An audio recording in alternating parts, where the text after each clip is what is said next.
E aí, gente, bom dia, graça e paz. Estamos aqui mais uma vez no segundo dia do Kingdom Legacy, nosso intensivo de ensino e de discipulado.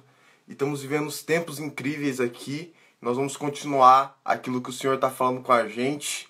Nós vamos continuar o que o Senhor está ministrando no nosso coração desde o dia de ontem. Nós vamos continuar aqui hoje. E, cara, eu não sei como que tá as suas expectativas, como que tá o teu coração, como que você tá vivendo esses dias, mas eu posso te dizer uma coisa, que se você tem ouvido de Deus, coisas e direções de Deus, você pode abrir cada vez mais o seu coração, porque ele tem mais para revelar para você nesse tempo, beleza? Galera, agora o Elan acabou de trazer uma aula sensacional pra gente, isso foi incrível. Nós aprendemos muito, eu aprendi demais. E nós iremos falar agora sobre. Nós vamos falar agora sobre o ensino, nós vamos falar sobre algo que eu amo demais. Cara, eu tô voltando aqui porque eu botei meus treinos lá embaixo, lá. Achei, pronto. Nós estamos na segunda aula de hoje. Nós vamos falar sobre os 5 ministérios e sobre a tríade de discipulado de Jesus. E a gente vai falar sobre isso. Então, se você não conhece, nunca ouviu falar sobre isso, sobre a tríade de discipulado de Jesus, então eu recomendo que você pegue um caderno, que você pegue a sua Bíblia, para que você possa anotar tudo isso. Eu sempre falo e vou falar de novo. Então vamos lá. O que a gente precisa entender? Nós, como líderes de célula, como ministros, nós precisamos ter uma clareza de que o momento em que nós começamos a pregar para alguém, onde que nós direcionamos, onde nós chamamos alguém para estar, para servir Jesus, enfim, no evangelismo. Dali em diante começa-se o discipulado, tá? O discipulado, ele é um processo. O discipulado, ele não é... E o evangelismo também é um processo. Você precisa entender que evangelista não prega somente, e a pessoa... Somente, eu tô falando de... Parece que eu tô diminuindo isso. Mas vamos lá. Evangelista, ele não só prega, a pessoa cita Jesus, né, entrega a sua vida para Jesus e ele vaza, e ele vai embora. Existe algo que ele vai fazer em relação a isso. Ele vai fazer alguma coisa para que isso continue. Tipo, não acaba ali, entende? Então o que o evangelista faz? Ele começa o processo de discipulado nos primeiros momentos. Por quê? Porque nós trabalhamos com a seguinte questão. A Bíblia trabalha com essa questão. É uma questão que você começa esse processo. E daí, cara, suponhamos, eu sou o evangelista. E aí eu fui lá, pronto. Eu preguei e uma galera aceitou Jesus. Eu falo assim, mano, então vem aqui. Então nós vamos começar um discipulado. Aí eu começo a ensinar os princípios do reino. Entende? E aí, ensinando os princípios, eu já começo a trazer alguém que vai ficar ali, Começo a trazer um pastor, começo a trazer um mestre, e falo, mano, e vamos ligando um ao outro. Quando esse processo de integração da pessoa com o reino, com a sua comunidade local, com essas coisas, o que acontece? O evangelista sai de cena. Por que o evangelista sai de cena? Porque não é papel dele ficar cuidando de gente. Entende? Então, ele ajuda no processo de início de discipulado. Por que eu estou falando isso? Porque evangelista, ele não só é aquele que prega e o cara aceita Jesus e vida que segue. Nunca foi e nunca vai ser. Evangelista, ele é responsável também por cuidar. Ora, que graça tem, que sentido tem eu sair daqui e pregar em um lugar, as pessoas entregarem a vida para Jesus, eu vou embora e eles que se virem. Entende? Isso é tão verdade que por que então que João escreve suas cartas? Se ele era um evangelista, por que ele escreve carta? Para quê?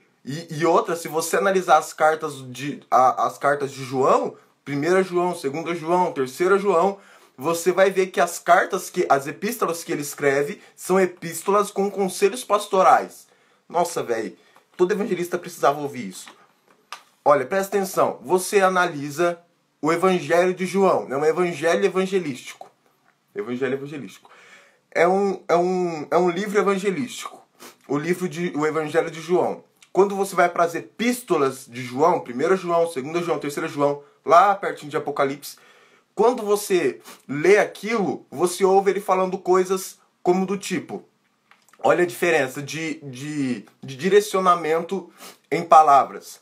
No Evangelho, ele direciona, eis aí o Cordeiro de Deus que tira o pecado do mundo. Sensacional. Ele está falando sobre quem é Jesus. E aí ele vai falar sobre Jesus, ele vai falar sobre os ramos, ele vai usar linguagens metafóricas de mensagem, de consolo e de descanso para o oprimido. Sensacional, um evangelista nato.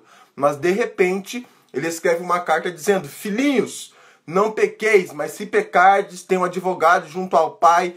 E beleza, ele fala sobre isso. E aí ele vem e fala sobre amor. E aí ele vem e fala sobre fé. E aí ele vem e vai tratando princípios da fé cristã. O que eu quero dizer com isto é que evangelista não acaba em falar Deus é bom e vambora, né? Quem quiser vir, vem que eu vou deixar vocês com cara e tô vazando. Não é isso. Evangelista, ele começa a direcionar, principalmente se, por exemplo, você está evangelizando na tua cidade. Se você está evangelizando na tua cidade, brother, então, sensacional, cara. Você vai ajudar a discipular essa galera. E eu, sem querer, entrei no que eu queria entrar, sem querer entrar, mas entrei. Então é isso. Entrei sem querer. É nóis, vida que segue.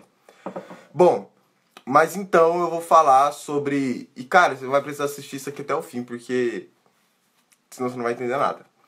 E não vai demorar muito. Então, o evangelista, ele tem consigo isso. O que é então o modelo de discipulado ou o modelo de evangelismo do próprio Cristo? Vou colocar um modelo de discipulado para ficar mais claro. A gente está falando sobre discipulado. Existe um modelo. Qual que é o modelo? O modelo é o que Cristo fez. Se Cristo fez, mano, dá bom. Paulo fez o que Jesus fez e deu bom. Então, faz o que Jesus fez que vai dar bom. Qual que é o modelo de discipulado? Você vai abrir a tua Bíblia lá em João, capítulo de número 1, verso 46. E você precisa ser rápido. E eu vou ler. Eu já vou ler aqui. João, capítulo 1, verso 46. Perguntou Natanael de Nazaré. Desculpa, li errado. Perguntou Natanael de Nazaré: pode sair alguma coisa boa? Respondeu-lhe Felipe: vem e vê. Jesus viu Natanael aproximar-se e disse a seu respeito: eis aí um verdadeiro israelita a quem não há dolo. Enfim, aí a história que Jesus viu Natanael lá e tudo mais. Eu não vou me atentar sobre isso, que senão eu vou ficar aqui, porque eu acho essas passagens sensacional. Eu tive debaixo da figueira, mano. Eu não vou falar com Jesus viu ele debaixo da figueira. Aula para outro dia. Quem quiser. Cara, eu tô falando alto, meus avós estão dormindo ainda. Ó. Ele perguntou, de Nazaré pode vir alguma coisa boa? A resposta foi, vem e vê. Todos os meus amigos e parceiros que eu amo muito, que não acreditam na existência de Deus, eu falo, anda uns 3 dias comigo aí, vem e vê, mano. Tá, vem e vê. Só isso. Só vem e vê. Isso é tão verdade, mano, que o nome do ministério de jovens da minha igreja chama Vem e Vê. Mano, você está... mas será que Deus é tão assim? Será que existe alguma coisa boa nessa geração? Será que essa geração vai fazer alguma coisa boa nesse mundo, mano, fala o seguinte, vem e vê, só cola com nós. Pronto. Ah, não tô afim de ir. Então você só quer me encher o saco mesmo. Então vaza. Ó. Então esse é um primeiro versículo. Vem e vê. Aí você fala, ah, não, mas é um versículo isolado. Talvez alguém tenha um espírito de chatice. Então a gente responde o espírito de chatice com versículos não chatices. João, capítulo 4, verso 29. E ele diz... vou ler o 28, tá? Pra vocês falarem com... Ó, diz assim: quanto a mulher deixou o seu cântaro, foi à cidade e disse àqueles homens: vem comigo e vede um homem que me disse tudo quanto tenho feito. Será este, porventura, o Cristo? Mano, sabe o que eu acho mais louco isso aqui? O mais louco é que a mulher nem conhecia Jesus, velho. Tipo assim, a mulher nem tava há 30 anos na igreja, tá ligado? A mulher nem... Ela só falou assim, não, pera aí, ô, esse cara aí talvez é o Cristo. Ai, novo convertido não pode pregar porque ele não sabe dos princípios. Beleza, mano, mas a mulher que não sabia nada do reino falou, talvez esse cara, talvez ele possa ser, como também não pode. Será que é mesmo? Só que deu bom porque ele era. Uhul! Ó, então é o seguinte... É nóis, vou acabar no tempo, se Deus quiser. Ó, qual que é a grande sacada? O vinde, vede é um modelo de discipulado. Hoje, desde ontem e hoje, ó, durante a semana nós sempre estamos no tempo do vinde. Nós sempre estamos no vinde. Durante a semana, nas células do biquinho, nós estamos no vinde. Porque eu falei ontem pra vocês, célula não é culto familiar, célula não é culto de ensino, célula é evangelística. Ponto final. Célula é pra ganhar alma, velho. Célula é pra você... É pra você trazer gente. É pra isso que serve célula.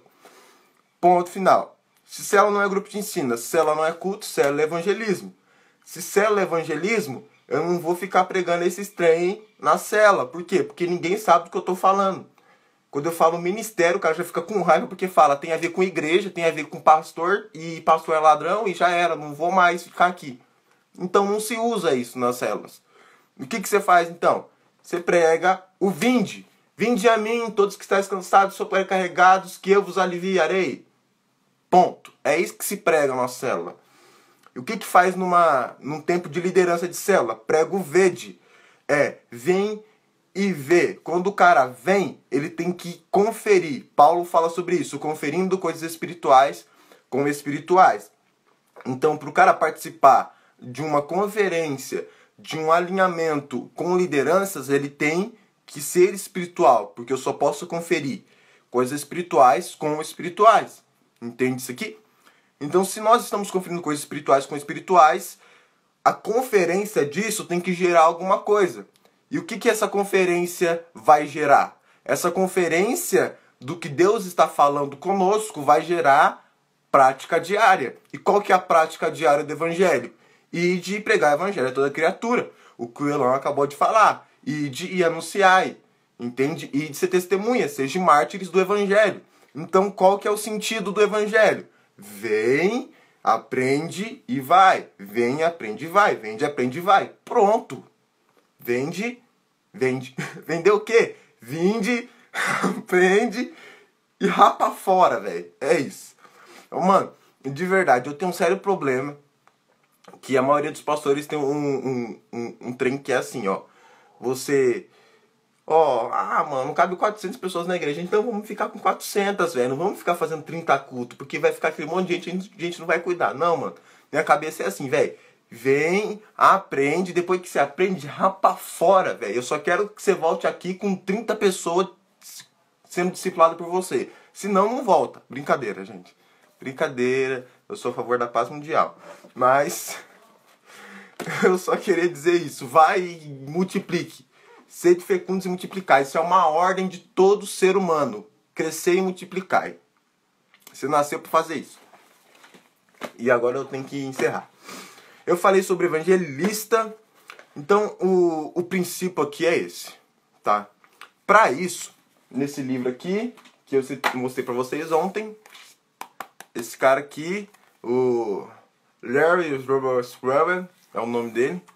Eu não vou falar o nome dele porque Paulo fala pra falar em línguas só quando você estiver sozinho. Brincadeira, gente. Ó,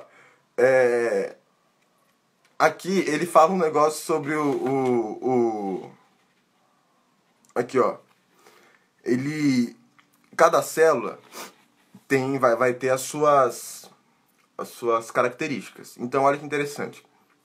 Embora o nível de liderança dos crentes varie por causa da diversidade dos dons, todos podem aprender doutrina com os mestres. Cuidado pastoral com os pastores. Dar testemunho do evangelho com os evangelistas. Exercitar dons espirituais com os profetas. E preparar os outros como apóstolo. Então, você precisa entender que o que vai fazer uma célula viver bem, o que vai fazer uma igreja viver bem, é quando a igreja anda nos pilares que a Bíblia menciona. Que a Bíblia menciona. Quando você anda nos pilares que a Bíblia menciona, tudo dá bom, entende? Então, vamos colocar aqui, por exemplo, o evangelista é o cara do vinde. Eu falei sobre o vinde e estou linkando isso com os 5 ministérios. Então, o evangelista é o cara do vinde. O mestre e pastor são os caras do vede. E o apóstolo e profeta são os caras do id. Por que apóstolo eu coloquei profeta aqui também? Porque quando você vai pro id, você precisa estar manifestando os dons espirituais, você precisa estar já tocando terror, você precisa estar curando uma galera, você precisa, sei lá, você precisa estar fazendo alguma coisa, não necessariamente. Mas é bom que esteja. E se não estiver também, fogo na cara do cão, é isso que importa. O que eu quero que você entenda hoje, então? Você vai anotar assim, muito tranquilamente, de boa. Você precisa entender que o discipulado e o evangelismo é um processo. Discipulado e evangelismo é um processo. Por que Jesus pegou os 12? Eu não vou ficar contando esses negócios de heresia, né? Mentira, eu vou contar sim, porque eu tô num negócio de liderança, então não tô nem aí. Isso não é heresia, isso é verdade. Se você analisar bem no decorrer da história, e isso encerra com 5 minutos, como diz a Mini, eu vou jogar uma bomba e sair correndo, vocês que se viram o resto do dia para refletir sobre isso. Se vocês analisar bem a história, Jesus, ele trabalhava com os negócios de José, quando José faleceu, e ele cuidava, então, ele era, como posso dizer, um comerciante. Ele fazia as coisas de madeira, porque ele era carpinteiro. Ele fazia as coisas e ele vendia. Ele fazia as coisas e ele vendia. Não bastasse isso fato. Jesus, então, ele sabe negociar. Se Jesus sabe negociar, ele tinha uma outra coisa que ele tinha que fazer, uma outra atividade muito importante, que era trazer alimento para a família. Por quê? Porque ele era o homem da casa. A cultura era, o pai morre, né? O homem da casa morre, quem fica cuidando da casa é o filho mais velho. Jesus era mais velho, então cuidava. Então, Jesus, ele era um comerciante, ele sabia negociar, e ele também tinha que trazer alimento para casa. A região que Jesus morava, em Cafarnaum, o lugar que tinha comércio mais próximo era a Galileia. Quando ele chegava na Galileia, ele olhava para 3 caras sensacionais, que era Pedro, Tiago e João. O que esses caras faziam? Vendia comida. O que Jesus fazia então? Olhava para a cara desse povo e trocava uma ideia com eles, porque ele tinha que negociar para poder levar comida para casa dele. Gente, o que você quer dizer com isso? Existe uma frase aqui, quem gosta de trabalhar com gestão de pessoas vai entender o que eu estou dizendo. Você quer conhecer alguém, negocie com ela. Né? Tem 2 ditados que você tem que guardar pro resto da sua vida. Você quer conhecer alguém, come 1 quilo de sal. Por quê? Ninguém consegue comer 1 quilo de sal. Então vai demorar muito tempo. Então quer conhecer alguém, come 1 quilo de sal com ela. Uma outra coisa, quer conhecer alguém. Se você for bom de gatilhos mentais, você vai entender que você pode negociar com ela. Porque todo mundo que vai negociar, ele tem que saber responder perguntas. E ninguém gosta de saber de responder pergunta. Porque responder pergunta faz você pensar. E como seu cérebro não gosta de pensar, ele não gosta de gastar energia, então você vai pular bonito. Qual que é o princípio, então? O princípio que você precisa entender é que Jesus, para poder levantar 12 caras, ele observou esses caras durante 30 anos.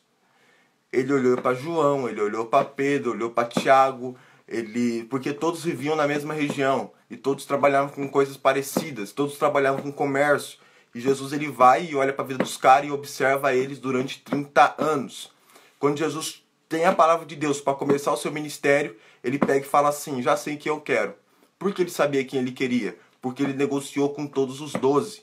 Ele sabia que Mateus, ele era o cara do imposto, ele sabia que Judas era o cara do dinheiro e que podia trair, ele sabia de tudo.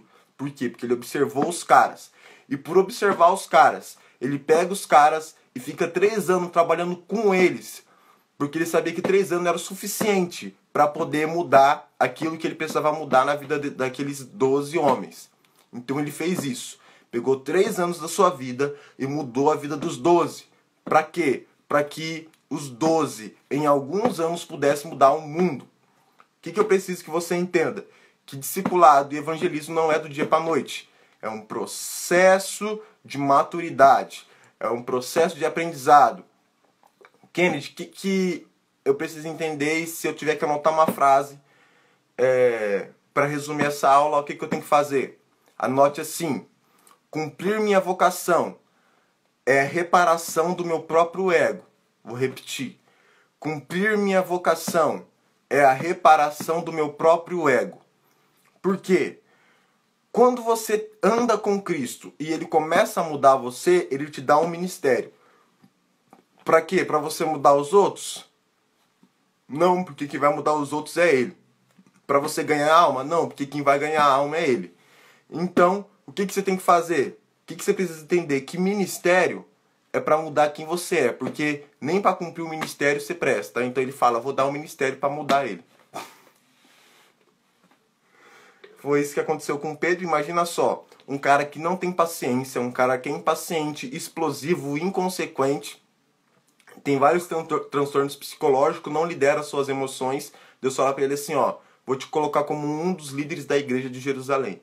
Por que eu falo um dos líderes?